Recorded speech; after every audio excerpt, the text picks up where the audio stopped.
Il-Kunsill Nazzjonali tal-Ktieb flimkien mal-Għaqda tal-Malti se jtellaw għal darb'oħra il-Festival tal-Ktieb fuq il-kampus. Dan il-festival se jsir fil-Quadrangle tal-Università fil-21, 22 u 23 ta' Marzu u se jkun miftuħ fil-21 u fit-22 ta' Marzu mid-9 ta' filgħodu sal-4 ta' warnofsinhar u mid-9 ta' filgħodu sat-tard nhar il-ġimgħa 23 ta' Marzu. Il-programm huwa mimli attivitajiet li jinkludu tnedijiet u preżentazzjonijiet ta' kotba, intervisti u taħdidiet ma' awturi u bosta attivitajiet oħra. Dwar dan għaltina aktar Sefora Francalanza, il-President tal-Għaqda tal-Malti. Se jkunu 3 jiem mimlin attivitajiet mżewqin b'taħdidiet letterari, tnedijiet ta' kodba, ta' traduzzjonijiet, diskussjonijiet bejn il-kittieba.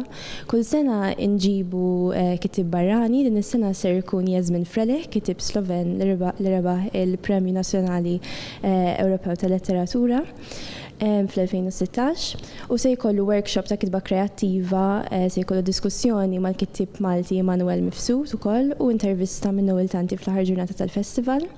Fl-aħħar ġurnata se nagħlqu palk ħieles organizzat minn Inizjamed li jkun open mic fejn dak li jkun jista' jiġi jaqra l-poeżiji tiegħu, jitkellem, jaqra kitbiet letterari u Jasmin ser ikun il-mistiden speċjali tal-festival ukoll. Sefora qalet lil dan l-istazzjon ukoll il-ħidma tal-Għaqda tal-Malti tul is-sena. Tippromuovi l-letteratura Maltija u l-lingwa Maltija, speċjalment fost l-istudenti. Ikollna numru ta' attivitajiet fosthom il-Jum Ewropew tal-Lingwi. Is-sena organizzajna Spelling Bee ukoll li kienet ta' suċċess nista' ngħid.